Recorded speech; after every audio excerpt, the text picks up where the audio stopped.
بسم اللہ الرحمن الرحیم۔ گمنام ہیرو کے معزز ناظرین السلام علیکم۔ دوستو لائک ضرور کر دیا کریں، شکریہ۔ آئیے چلتے ہیں کہانی کی طرف۔ اس کی کیا ضرورت ہے؟ میں نے پوچھا۔ میرا تو خیال ہے کہ تم راون کے قتل کے بارے میں بدستور انجان اور بے خبر بنے رہو، زبانی بریفنگ پر اکتفا کرو۔ یہ نازک معاملہ تمہارے ریکارڈ پر آنے سے پیچیدگیاں پیدا ہو سکتی ہیں، ان کا سامنا کرنا دشوار ہو جائے گا۔ پیچیدگیاں تو پیدا ہوں گی، وہ سوچتے ہوئے بولا۔ پہلا سوال یہی اٹھ کھڑا ہوگا کہ موہنی کے فون پر آبزرویشن کیوں لگا ہوا تھا، اور جب ان دونوں لڑکیوں کی گفتگو ریکارڈ ہو گئی تھی تو اس ملاقات کے بارے میں ہم نے کیا قدم اٹھایا جو 3 افراد کے قتل پر منتج ہوئی؟ یہ دونوں سوال سطحی ہیں۔ اپنے گھر پر چوری اور پھر رپوشی کے بعد پنڈت منوہر لال بہت زیادہ مشتبہ ہو چکا تھا۔ مشتبہ افراد کا فون ہر ملک میں سنا اور ٹیپ کیا جاتا ہے۔ یہ گفتگو صرف ٹیپ ہوئی تھی، اسے سننے کی ضرورت واردات کے بعد پیش آئی۔ اس وقت تک سب کچھ ہو چکا تھا، اصل مسئلے تو تم نے خود حل کر دیے، پھر اب کیا رہ جاتا ہے؟ رحمان ہنس پڑا۔ کیسٹ تم لے سکتے ہو، وہ میں نے اس کے سامنے ڈال دیا۔ تمہارے لیے سب سے اہم بات یہ ہے کہ رکشی کا بیان سامنے ہے، اس نے پولیس کو موہنی کے گھر بھیجا تھا اور خود بھی وہاں پہنچ گئی تھی۔ اس معاملے میں تمہاری ذرا سی پیشگی باخبری کے بعد راون مائر کے قاتل کی نشاندہی بلکہ گرفتاری تمہارا فرض بن جائے گا۔ امریکی ہر قیمت پر یہ جاننا چاہیں گے کہ راون کا قاتل کون تھا۔ وہ ایک مشتبہ شخص کے گھر پر مارا گیا۔ مجاز حکام کو خبر کیے بغیر اس نے ایک مقامی کے گھر جا کر سفارتی آداب پامال کیے۔ ان سب حقائق کے باوجود وہ راون کے قتل پر احتجاج کریں گے اور اس کے قاتل کو عبرتناک سزا دینے کا مطالبہ کریں گے۔ یہ رسمی باتیں ضروری ہوں گی مگر ان میں کوئی وزن نہیں ہوگا کیونکہ ان کا کوئی جواز نہیں بنتا۔ میں نے کہا میرا مشورہ ہے کہ اپنی رپورٹ پنڈت تک ہی محدود رکھو، اس کے بیان میں سب کچھ آ چکا ہے۔ وہ راون مائر سے رابطوں کا بھی انکشاف کر چکا ہے۔ راون کی کہانی کو تاریکی میں ہی رہنے دو، فی الحال بریفنگ سے کام چلانے کی کوشش کرو۔ یہ احتیاط بعد میں تمہارے کام آ سکتی ہے۔ مسئلہ وہی ہے، پنڈت مقامی شہری ہے، دباؤ کے تحت کچھ بھی کہہ سکتا ہے۔ اس کو ثابت کرنے کے لیے کچھ مضبوط شہادتیں بھی درکار ہیں، وہ راون کیس سے ملتی ہیں۔ یہاں تم کو مدافعانہ نہیں، ذرا جارحانہ رویہ اختیار کرنا ہوگا۔ اپنی کارکردگی دکھانے کے بجائے جواب دہی کا بوجھ ان پر ڈالا جائے۔ وہ رستم کے خلاف کارروائی سے پہلے کراچی کیوں پہنچا تھا؟ پنڈت کے گھر وہ کس نیت سے گیا تھا؟ اس نے موہنی کو کیوں قتل کیا؟ سب سے بڑا سوال یہ ہو سکتا ہے کہ کراچی میں اس کے مزید کن لوگوں سے روابط تھے؟ ان ہی میں سے کوئی اس کا قاتل ہو سکتا ہے۔ رحمان یہ لائن زیادہ بہتر رہے گی۔ ہم تو شروع سے آخر تک بے خبر تھے۔ وہ اپنی مرضی سے یہاں آیا، من مانی کرتا رہا اور اپنے درپردہ معاملات کی بنا پر کسی حریف کے ہاتھوں مارا گیا جب تک یہ معلوم نہ ہو کہ کراچی میں وہ کن لوگوں سے مل چکا تھا۔ قاتل کا چہرہ سامنے نہیں آ سکے گا۔ فوراً ہی میرے ذہن میں ایک اہم ترین نقطہ آ گیا۔ تمہارے پاس بعض ناقابل تردید ثبوت ہیں۔ پنڈت اپنی رپورٹیں باقاعدگی سے اسے فیکس کرتا رہا تھا۔ رستم کے گھر سے اسے فون کیا گیا ہوگا۔ ان دونوں کے گھروں پر لگے ہوئے ٹیلی فونوں کے نئے اور پرانے بل نکالے جائیں تو دودھ کا دودھ اور پانی کا پانی ہو جائے گا۔ وہ بالکل سامنے کی بات تھی۔ فون بل کے سلسلے میں مقامی نمبر دستیاب نہیں ہوتے، لیکن بیرون شہر اور بیرون ملک کی جانے والی ہر کال کا وقت، دورانیہ اور ملائے جانے والے فون کا نمبر بل کی تفصیلات میں شامل ہوتا ہے۔ میری نشاندہی پر ان دونوں کے چہرے کھل اٹھے۔ اب کام بہت آسان ہو جائے گا، جلال نے پورے اعتماد سے کہا۔ وضاحتیں پیش کرنے کی بجائے ہم معلومات طلب کرنے کی پوزیشن میں آ جائیں گے۔ واشنگٹن میں راون کے دفتری اور گھریلو فون بل کی نقول مانگی جا سکتی ہیں۔ ان سے پتہ چلے گا کہ وہ پاکستان بلکہ کراچی میں کس کس کے رابطے میں تھا۔ اول خان کے بشرے پر بھی اطمینان کے تاثرات پھیل گئے۔ وہ لوگ پنڈت کو اسلام آباد میں پیش کرنے کے لیے ایک آخری فیصلے پر پہنچنے میں کامیاب ہو ہی گئے تھے اور میرا ذہن اپنی ہی سجائی ہوئی تجویز میں الجھا ہوا تھا۔ فون بل شہری یا مقامی حدود سے باہر کسی بھی شخص کے نجی اور کاروباری رابطوں کا ایک بھرپور خلاصہ ہوتا ہے۔ میرا خیال تھا کہ بل کی اس اہمیت پر کسی شخص پر یا ادارے نے غور نہیں کیا تھا، ورنہ ایک بل میں بار بار نمودار ہونے والے نمبر کی بنا پر بہت کچھ معلوم کیا جا سکتا تھا۔ پہلے میرا ارادہ تھا کہ پنڈت کو کسی پارٹی کی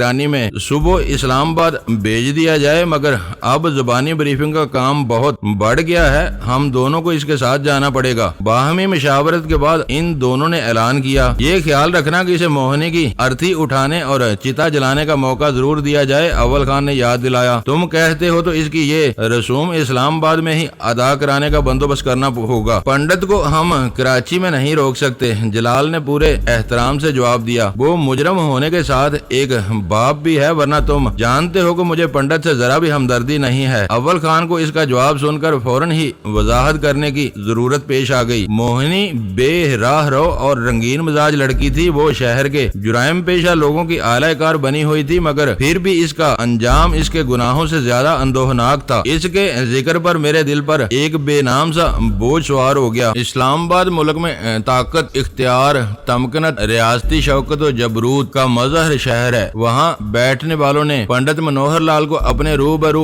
طلب کیا تھا۔ یہ ممکن ہی نہیں تھا کہ پنڈت کو کراچی میں روکا جاتا، اس کی روانگی میں غیر ضروری تاخیر کی جاتی۔ پنڈت منوہر لال جیسے خطرناک سازشی موہرے کے لیے وہ ایک اندھی سرنگ کا ہولناک سفر تھا۔ ہم میں سے کسی کو معلوم نہیں تھا کہ سفر کے اختتام پر اس کا کیا انجام ہوگا۔ اسے ایک معزز مہمان اور اقبالی گواہ کے طور پر ہاتھوں ہاتھ لے کر امریکیوں کے سامنے پیش کیا جائے گا، یا اسے بدترین تشدد کی آخری بٹی میں جھونک کر کیفر کردار کو پہنچا دیا جائے گا۔ اس صورت میں موہنی پنڈت کی لاش آئی بی والوں کے لیے ایک مسئلہ بن گئی تھی۔ پنڈت نے اپنی بیٹی کی ارتھی کو کندھا دینے اور اس کی چتا کی راکھ اپنی پیشانی پر ملنے کی خواہش ظاہر کی تھی۔ پنڈت کی اس خواہش کا احاطہ کر کے اول خان نے جلال اور رحمان کو مشکل میں ڈال دیا تھا۔ پنڈت کے غیر یقینی مستقبل کی وجہ سے وہ اس کی واپسی کے انتظامات میں نہ موہنی کی لاش برف خانے میں رکھ سکتے تھے، نہ پنڈت کی روانگی التوا میں ڈال کر جلد از جلد موہنی کی چتا جلانے کا بندوبست کر سکتے تھے۔ ایسے میں موزوں ترین فیصلہ یہی تھا کہ موہنی کی لاش پنڈت کے ساتھ اسلام آباد روانہ کر دی جائے اور وہیں اس کے کریا کرم کا بندوبست ہو جائے۔ اس پورے قصے میں تحریری واقعات کے مقابلے میں زبانی بریفنگ زیادہ وسیع اور اہم تھی، جس کی وجہ سے آئی بی والوں کے ان دونوں افسروں کا اسلام آباد جانا ضروری تھا۔ وہ ساتھ ہوتے تو اپنے افسرانے بالا سے کہہ سن کر پنڈت کی آخری خواہش کی تکمیل کا بندوبست کر سکتے تھے۔ جلال اور رحمان کے ساتھ وہ نکات طے کر کے ہم واپس روانہ ہو گئے۔ موہنی پنڈت کے قتل کا واقعہ تازہ یا نیا نہیں تھا، لیکن اس کی موت پر پنڈت منوہر لال کا رد عمل ہم دونوں کے لیے ہی غیر متوقع تھا۔ ہم دونوں اپنی اپنی جگہ خاموش تھے کہ راستے میں آپریٹس بول پڑا، چارلی اسپیکنگ اوور۔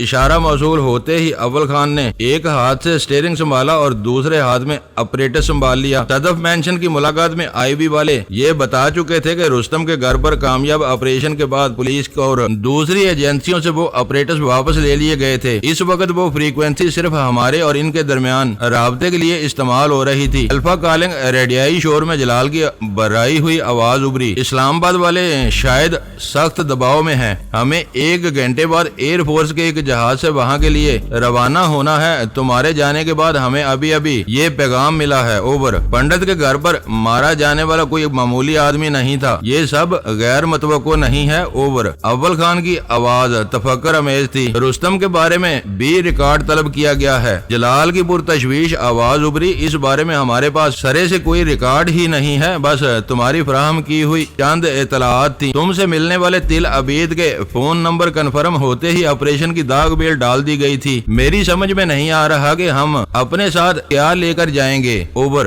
رستم، اول خان نے چونک کر دہرایا، اس کے بارے میں اچانک ریکارڈ کی کیا ضرورت پیش آ گئی؟ وہ واقعہ تو اب پرانا ہو چکا ہے، کسی بین الاقوامی ادارے نے کچھ انسانی حقوق کا مسئلہ کھڑا کر دیا ہے۔ جلال اپریٹس پر بتا رہا تھا، تمہیں معلوم ہے کہ رستم ایران سے اپنی جان بچانے کے لیے بھاگ کر پاکستان آیا تھا۔ وہ بہائی فرقے سے تعلق رکھتا تھا اور ان دنوں ایران میں بہائیوں کے لیے کہیں پناہ نہیں تھی، اوور۔ مگر یہ اتنے پرانے گڑے مردے اکھاڑنے کی اب کیا ضرورت پیش آ رہی ہے، اوور۔ اول خان کی بے انداز حیرت میرے لیے تعجب انگیز نہیں تھی۔ ناک گھما کر پکڑنے کی کوشش کی جا رہی ہے، رستم کی خودکشی کو پاکستان میں اقلیتوں کے عدم تحفظ کا مسئلہ بنایا جا رہا ہے۔ کہا جا رہا ہے کہ اس کے گھر پر لشکر کشی کر کے غریب کو اتنا دہشت زدہ کیا گیا کہ اس نے اپنے نواسے سمیت خودکشی کر لی، اوور۔ دم پر پاؤں پڑتا ہے تو یہ سور کے بچے ایسی ہی موش گافیاں شروع کر دیتے ہیں۔ اول خان چراغ پا ہو گیا۔ اس کے خلاف پنڈت منوہر لال جیتا جاگتا ریکارڈ ہے، وہ خود انہیں انہیں بتا دے گا کہ رستم بھی یہودیوں کا اعلی کار تھا اور رابن ماہر سے رابطے رکھتا تھا۔ اوور۔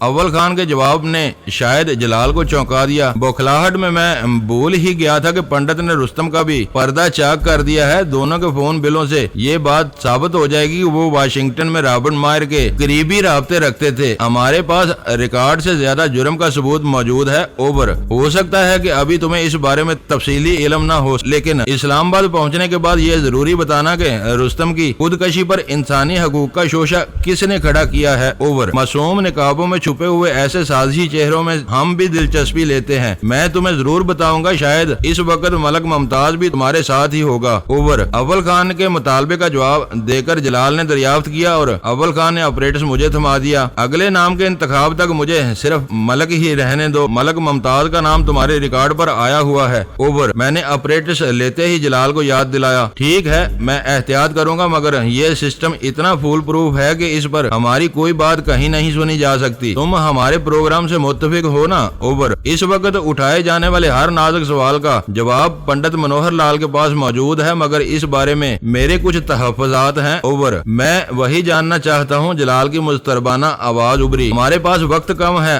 ہمیں قیدی کو لے کر شارع فیصل ایئر بیس بھی پہنچنا ہے۔ تم کیا سوچ رہے ہو؟ اوور۔ پنڈت سے ملنے والی معلومات کو پوری طرح استعمال کرو، مگر فی الحال اس کا نام سامنے نہ لاؤ۔ اس وقت وہی ہمارے قابو میں ہے۔ اس کا نام کھول دیا گیا تو ہم اپنا کام آگے نہیں بڑھا سکیں گے۔ ہو سکتا ہے کہ کوئی امریکی یا یہودی ایجنٹ اسے ٹھکانے ہی لگا دے۔ اوور۔ تم چاہتے ہو کہ اسے اسلام آباد میں امریکیوں کے سامنے پیش نہ کیا جائے؟ اوور۔ نہ صرف یہ احتیاط ناگزیر ہے بلکہ اس کا نام بھی فی الحال صیغہ راز میں رہنا چاہیے۔ سب جانتے ہیں کہ وہ کئی دن سے مفرور اور رپوش ہے۔ اوور۔ اس کے گھر سے رابن ماہر کی لاش برآمد ہونے کے بعد وہ یک بیک اہمیت اختیار کر گیا ہے۔ ہو سکتا ہے کہ اسلام آباد والوں پر اس وقت پنڈت ہی کی تلاش کا دباؤ ہو۔ اوور۔ اسے پیش کر کے ہم اپنے حریفوں کی خواہش پوری کریں گے۔ اوور۔ اس کا نام پردے میں رکھ کر جس کے بارے میں ملنے والے تینوں کاغذوں کو منظر عام پر لانا ممکن نہیں رہے گا۔ ان کاغذوں کی بنیاد پر ہی کارروائی آگے بڑھی تھی۔ اوور۔ جلال، تم ایک تجربے کار سروس آفیسر ہو۔ اپنے حریفوں بلکہ دشمنوں کے سامنے اتنی معصومانہ سچائیاں پیش کر کے ہم سراسر خسارے میں رہیں گے۔ سب کچھ بدل ڈالو۔ اوور۔ کیسے؟ آپریٹس پر اس کی آواز مضطربانہ ہو گئی۔ وقت گزرا چلا جا رہا ہے، تم صحیح سمت کی نشاندہی کر رہے ہو، لیکن میں یہ سمجھنے سے قاصر ہوں کہ اتنی کم مدت میں یہ تبدیلیاں کیسے لائی جا سکتی ہیں۔ تمہارے ذہن میں کوئی خاکہ ہو تو مجھے بتاؤ۔ اوور۔ میرے ذہن میں کچھ بھی نہیں تھا۔ میں فوری طور پر جواب دینے کی پوزیشن میں نہیں تھا۔ اس کے مضطربانہ استفسار پر میرے ذہن کی چرخی چل پڑی اور خود بخود رستم کا پرعزم چہرہ میری نگاہوں کے سامنے مجسم ہوتا چلا گیا۔ میرے انگوٹھے کا دباؤ پیغام نشر کرنے والے بٹن پر تھا، جس کا مطلب یہ تھا کہ اس دوران میں جلال اپنی آواز ہم تک نہیں پہنچا سکتا تھا۔ مجھے اندازہ تھا کہ میری طویل ہوتی ہوئی خاموشی اس کے لیے عذاب شکن ثابت ہو رہی ہے، مگر میرے پاس کوئی فوری جواب موجود نہیں تھا۔ چند ثانیوں کے توقف کے بعد جو ہی نقطہ میرے ذہن میں آیا، میں نے بولنا شروع کر دیا۔ پنڈت کو ابھی رپوش ہی رہنے دو۔ شہر میں عملی طور پر بھی اس کی تلاش جاری رہنی چاہیے۔ تم آسانی سے دعویٰ کر سکتے ہو کہ جس والے کاغذ رستم کے گھر سے برآمد ہوئے ہیں۔ اوور۔ Very good. جلال کی آواز خوشی سے بھرپور تھی۔ اب بات بن جائے گی۔ اوور۔ اس کی کہانی سے رستم کے چہرے سے نقاب ہٹ جائے گی اور اس کے حق میں آواز اٹھانے والے منافق ہوش میں آ جائیں گے۔ پنڈت نے خود اعتراف کیا ہے کہ رستم جس کا پرانا رکن تھا۔ تم نے زبردست راہ دکھائی ہے۔ جلال کی آواز تشکر آمیز تھی۔ میرے ذہن میں سارے نقطے آنے لگے ہیں۔ تم کو اب اسی آپریٹس پر میرا اگلا پیغام ملے گا۔ اوور۔ تو کیا اس کی رینج اتنی زیادہ ہے کہ یہ کراچی اور اسلام آباد کے درمیان بھی کام کرتا رہے گا؟ اوور۔ میں نے حیرت سے پوچھا۔ یہ اتنا طاقتور نہیں ہے، مگر میرا کوئی بھی آدمی تمہیں میرے رابطے سے آگاہ کرے گا۔ میں قیمتی مشورے کے لیے تمہارا شکر گزار ہوں۔ فی الحال خدا حافظ۔ Over and all. آپریٹر خاموش ہو گیا۔ گاڑی ہمارے گھر کے لیے آخری موڑ لے چکی تھی۔ شاید سلطان شاہ کے کان اول خان کی گاڑی کے انجن کی آواز سے مانوس ہو چکے تھے۔ اس نے فوراً ہی فاٹک کھول دیا اور اول خان نے گاڑی پورچ میں لے جا کر بند کر دی۔ بھاگ دوڑ اور مار داڑ کے بعد تم دونوں کی سرگرمیاں اچانک ہی کچھ پر اسرار ہو گئی ہیں۔ سلطان شاہ نے ہمارا استقبال کرتے ہوئے ہنس کر کہا، مار داڑ کے مقاصد مجرمانہ ہوں تو اس سے زیادہ آسان کام کوئی اور نہیں ہوتا۔ با مقصد کارروائی کے لیے جواز پیش کرنے میں دانتوں پسینہ آ جاتا ہے۔ میں نے کہا۔ گھر میں قدم رکھتے ہی ہمارا